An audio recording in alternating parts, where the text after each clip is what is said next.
सर्वेभ्यो नमो नमः। तो देखिए, आज हम 8वीं कक्षा का 10वां पाठ नीति नवनीतम इसके प्रश्न उत्तर कर रहे हैं। तो इसमें पहला प्रश्न है, अधोलिखितानि प्रश्नानाम उत्तराणि एक पदेन लिखत। नीचे लिखे हुए प्रश्नों के उत्तर एक पद में लिखो। नीचे लिखे हुए प्रश्नों के उत्तर एक पद में लिखो। पहला है, नृणाम संभवे मनुष्य को उत्पन्न करने में कौ कलेशम सहते। संतान को उत्पन्न करने में कौन कष्ट सहन करते हैं? तो कौन कष्ट सहन करते हैं? माता पितरौ, माता और पिता। संतान के को उत्पन्न करके उसके पालन पोषण करने में माता और पिता दोनों कष्ट सहन करते हैं। खा, कीदृशम जलम पिबेत, कैसा पानी पीना चाहिए? तो हमने जैसा कि पाठ में पढ़ा, वस्त्र से छानकर, यानी वस्त्र पूतम, वस्त्र से पवित्र किया हुआ पानी पीना चाहिए। अगला है, नीति नवनीतम पाठः कस्मात् ग्रंथात् संकलितः है।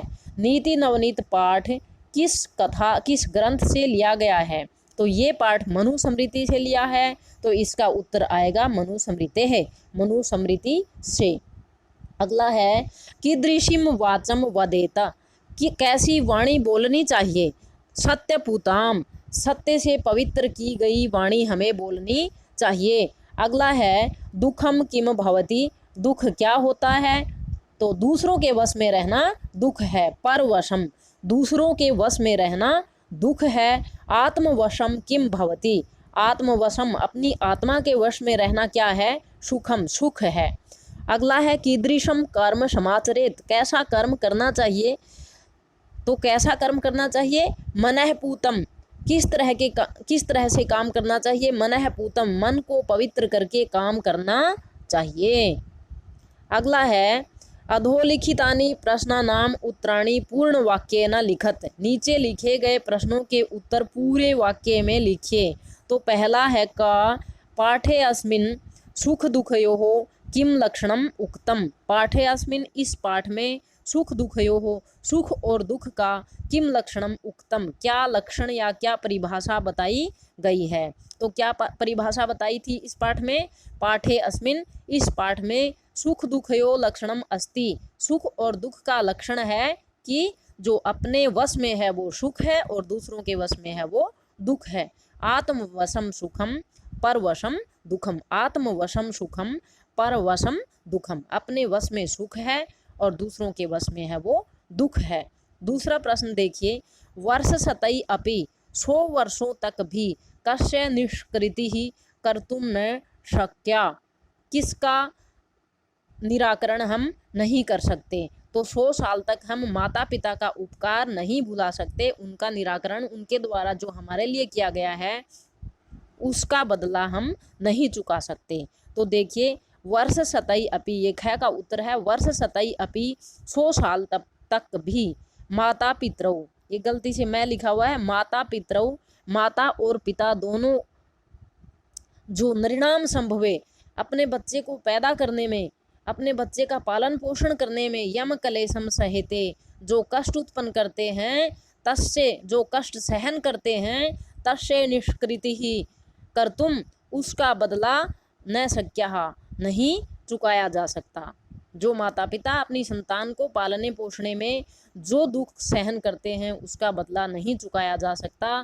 तीसरा देखिए, त्रिषु तुष्टेषु तपः समाप्यते, इन तीनों के संतुष्ट हो जाने पर सभी तप समाप्त हो जाते हैं। वाक्य अस्मिन्, इस वाक्य में, तर्यः केह सन्ति, तीन कौन कौन है? ये तीन कौन कौन है जिनके संतुष्ट होने पर सभी तप समाप्त हो जाते हैं? तो ये तो तीन कौन कौन है? देखिए, तर्यः तीन है, माता पिता आचार्याः सन्ति, माता पिता और गुरु हैं वो तीन, जिनके संतुष्ट होने पर सभी तप समाप्त हो जाते हैं।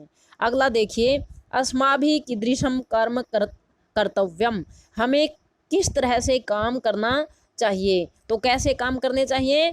हमें मनः पूतम, अस्माभिः, हमारे द्वारा, मनः पूतम, मन को पवित्र करके कर्म कर्तव्यम, कर्म करने चाहिए, मन को पवित्र करके कर्म करने चाहिए।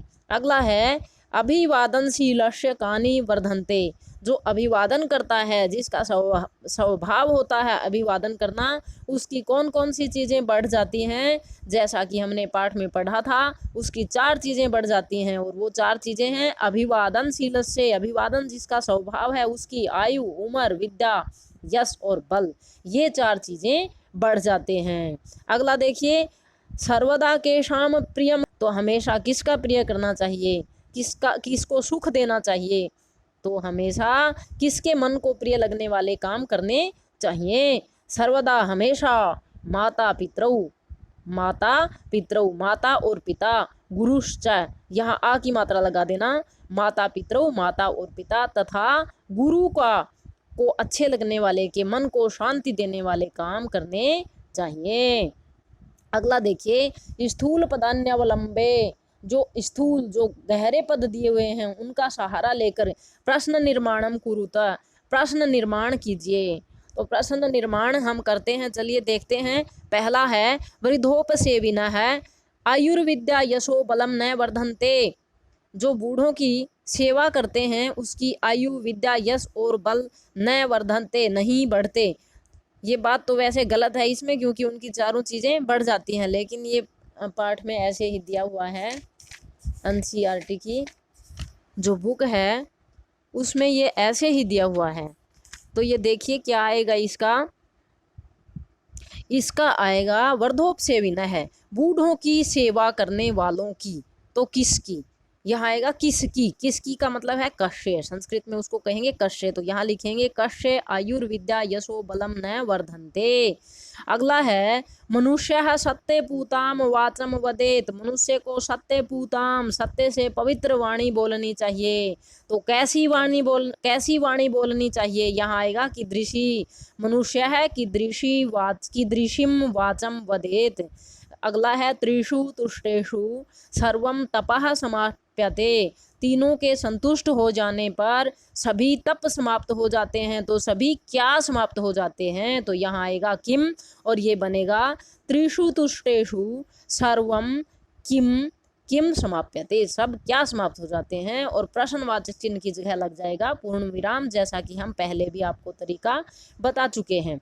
अगला देखिए, माता पितरौ नृणाम संभवे, माता और पिता संतान का पालन पोषण करने में अकथनीयम क्लेशम सहते, अकथनीयम बहुत ही ज़्यादा क्लेश सहन करते हैं।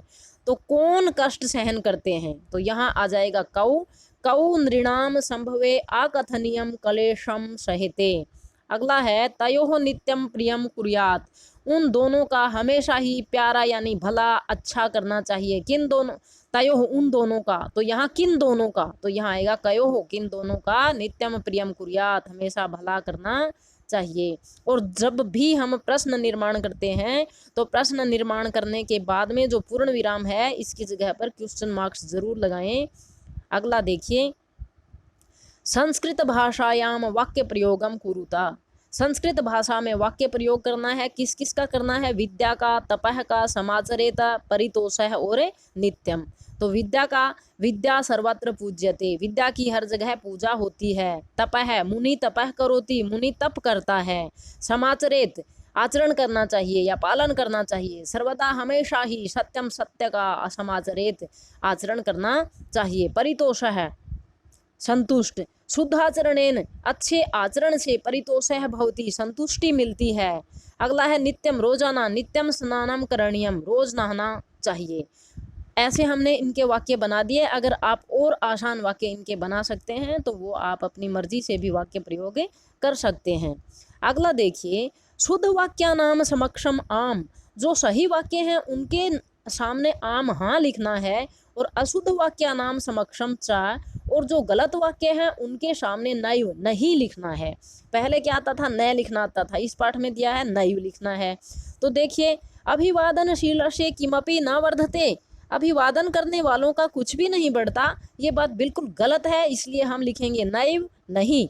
माता पितरौ नृणाम संभवे कष्टम सहते, माता और पिता संतान को पैदा करने में कष्ट उत्पन्न करते हैं, हाँ ये बात सही है, हम लिखेंगे आम हाँ।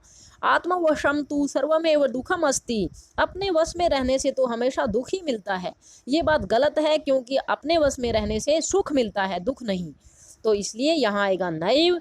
येन पितरौ आचार्य च संतुष्टाः, जिसके द्वारा माता पिता और आचार्य संतुष्ट रहते हैं, तस्य सर्वं तपः समाप्यते, उसके सभी कष्ट, तप का मतलब तप खत्म हो जाते हैं, यानी कष्ट दुख दर्द खत्म हो जाते हैं। तो ये बात सही है, इसका आएगा आम। अगला है मनुष्य सदैव मनः पूतं समाचरेत, मनुष्य को हमेशा मन को पवित्र करके व्यवहार करना चाहिए, बिल्कुल सही बात है, तो इसका हम लिखेंगे आम।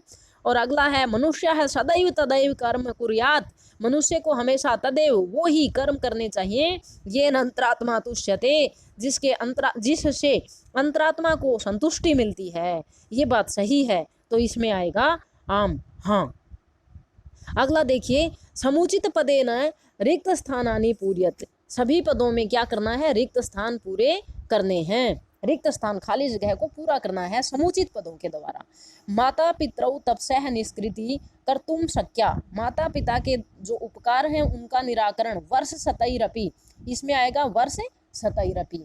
अगला है नित्यम वृद्धोपसेविना है, हमेशा अपने से बड़ों की सेवा करने वालों का आदर करने वालों की बढ़ जाती हैं, क्या बढ़ जाती हैं, चत्वारी, चार चीजें, तो इसमें आएगा चत्वारी। त्रिषु तुष्टेषु, तीनों के संतुष्ट होने पर सर्वम समाप्यते, सब समाप्त हो जाते हैं, क्या समाप्त हो जाते हैं, तपः दुख दर्द, यहाँ आएगा तपः, यहाँ लिख देंगे हम तपः। अगला है एतत् विद्यात् लक्षणम सुख दुखयोः, एतत् ये जान लेना चाहिए, लक्षणम परिभाषा, कैसी परिभाषा, समासेन संक्षिप्त में, ये परिभाषा संक्षिप्त में सुख और दुख की जान लेनी चाहिए। दृष्टिपूतम नयसेत, दृष्टि को पवित्र करके यानी देख करके क्या रखना चाहिए, हस्तम पादम मुखम, हाथ पैर या मुख, तो पैर, तो इसमें आएगा पादम। अगला है मनुष्य माता पितरोः आचार्यस्य च सर्वदा, मनुष्य को माता पिता और गुरु की हमेशा क्या करना चाहिए, प्रियम, भला करना चाहिए, प्रिय करना चाहिए।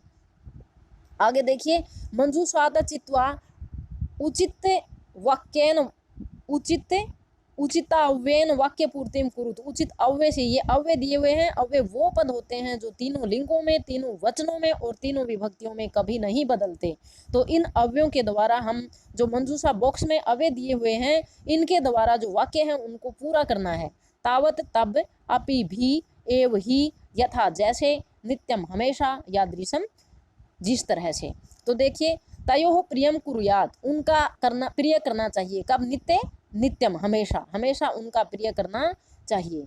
अगला है खालिस्तान कर्म करिष्यति तादृशम, वैसा ही फल प्राप्त करोगे, तादृशम के साथ हमेशा यादृशम आएगा, तो जैसा कर्म करोगे वैसा ही फल प्राप्त करोगे। अगला है वर्ष शतै निष्कृति न कर्तुम शक्यतः, 100 वर्षों तक भी उस उपकार का हम बदला नहीं चुका सकते, तो यहाँ आएगा अपि भी, तेसु उसके, तेसु उनके, एव ही उनके ही, त्रिषु तुष्टेषु उन तीनों के ही संतुष्ट रहने पर, तपः समाप्यते सभी दुख समाप्त हो जाते हैं, तो यहाँ आएगा एव। और यथा राजा, जैसा राजा, तथा प्रजा वैसी ही प्रजा, जैसे यादृशम के साथ तादृशम आता है, वैसे यथा के साथ हमेशा तथा आता है, और यावत के साथ हमेशा तावत आएगा। तो देखिए, यावत सफल है ना भवती, जब तक सफल नहीं होते, तावत तब तक परिश्रमम कुरु, परिश्रम करो, जब तक सफल नहीं होते तब तक परिश्रम करो। तो इस तरह से आज हमने इस पाठ के का अभ्यास पूरा कर लिया। अगर आपको हमारी वीडियो पसंद आई हो तो हमारे चैनल को सब्सक्राइब करना ना भूलें और चैनल को लाइक शेयर भी कीजिए। धन्यवाद।